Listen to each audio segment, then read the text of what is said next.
को पिछले वीडियो में हमने जो अध्ययन किया था वो किया था सम्राट चंद्रगुप्त मौर्य और उसकी विजय और बिंदुसार उसका उत्तराधिकारी। आज जो हम इस वीडियो में अध्ययन करेंगे वो है सम्राट अशोक का प्रारंभिक जीवन और उसका परिवार। तो सम्राट अशोक के प्रारंभिक जीवन के बारे में जो हमें सबसे महत्वपूर्ण जानकारी मिलती है वो मिलती है बौद्ध ग्रंथ दिव्यदान के अनुसार। अशोक की जो माता थी उसका नाम सुभद्रांगी बताया गया है। वह चंपा के एक ब्राह्मण की पुत्री थी। उसके लिए दर्शनीय, प्रसादिका और जनकल्याणी नाम का भी प्रयोग किया गया है।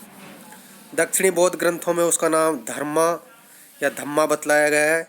इसी का पुत्र अशोक का सगा भाई विगतशोक तिस्य था। दीपवंश और महावंश में बिंदुसार की 16 रानियां तथा उनसे उत्पन्न 101 पुत्रों का बारे में हमें जानकारी मिलती है, जिनमें सुसीम अथवा सुमन सबसे बड़ा था।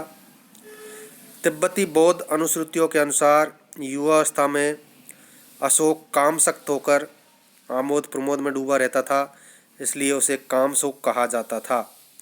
इस कथन की विश्वसनीयता भी संदिग्ध मानी गई है, लेकिन यह निश्चित है कि अशोक ने अनेक विवाह किए थे। उपलब्ध साक्ष्यों से अशोक के अनेक पत्नियों की जानकारी मिलती है, जिनमें विदिशा की श्रेष्ठ पुत्री देवी या विदिशा देवी शाक्य कुमारी के नाम से भी पुकारी जाती थी।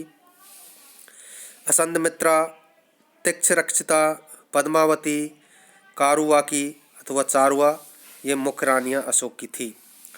बहुत से विद्वानों के अनुसार देवी और असंधमित्रा एक ही थी। इसी प्रकार पद्मावती और कारुवाकी को भी एक ही बताया गया है। देवी से महेंद्र नामक पुत्र और संगमित्रा नामक पुत्री हुई। पद्मावती से कुणाल और धर्मविवर्धन नामक पुत्र हुआ। कारुवाकी से तीवर अथवा तीवल नामक पुत्र हुआ। राजतरंगिणी में अशोक के एक अन्य पुत्र जालोक का भी उल्लेख मिलता है। वह अशोक की किस पत्नी से उत्पन्न हुआ था यह कहना अत्यंत कठिन है, लेकिन कुछ विद्वानों के अनुसार अशोक के एक अन्य पुत्री भी थी जिसका नाम चारुमती था, परंतु उसकी माता का नाम मालूम नहीं हो पाया है। फिर है अशोक प्रांतीय शासक के रूप में। सम्राट बनने के पूर्व अपने पिता बिंदुसार के शासनकाल में अशोक ने प्रांतीय सूबेदार के रूप में अपना शासन संबंधी अनुभव प्राप्त कर लिया था। बौद्ध ग्रंथों से हमें यह पता चलता है कि उसने सर्वप्रथम अवंती प्रांत का सूबेदार नियुक्त किया गया था, जहां उसने विद्रोही तत्वों का दमन करके शांति व्यवस्था कायम की थी। उसकी इस योग्यता से प्रभावित होकर ही बिंदुसार ने उसे तक्षशिला का सूबेदार बनाकर भेजा था, क्योंकि उस प्रांत में भी भ्रष्ट राज्य अधिकारियों के शोषण के विरुद्ध जनता ने विद्रोह कर दिया था।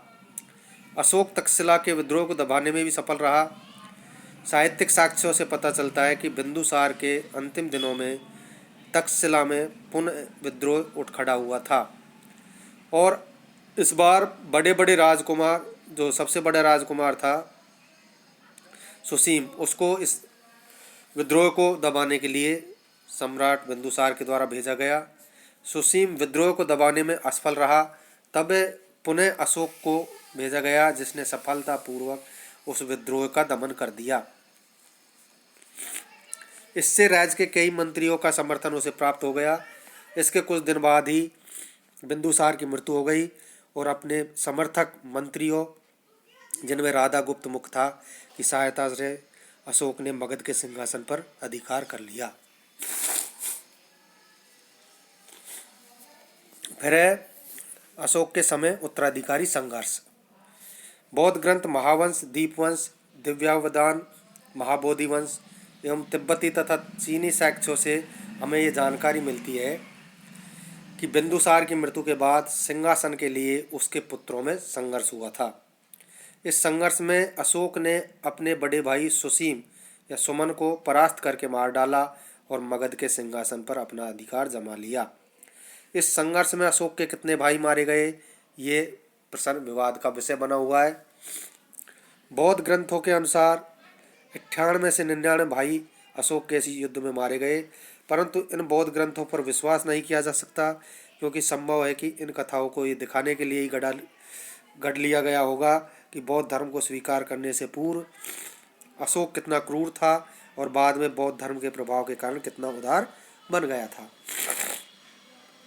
तथ्य की बात यह है कि अशोक के मगध सम्राट बनने तथा उसके राज्याभिषेक में 4 वर्ष का अंतर है। इस अंतर का मुख्य कारण उत्तराधिकारी संघर्ष ही था।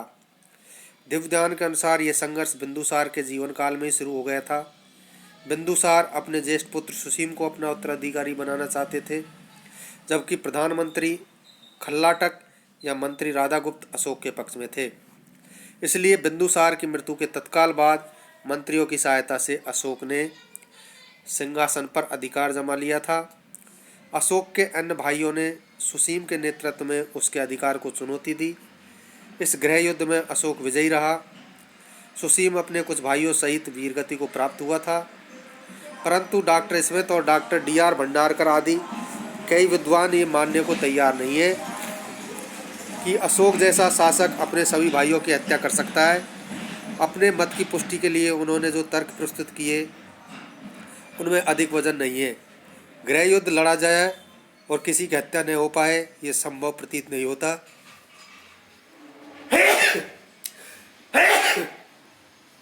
इसके साथ ही हम बौद्ध ग्रंथों के कथन को पूरी तरह से नहीं मान सकते। फिर है अशोक के नाम।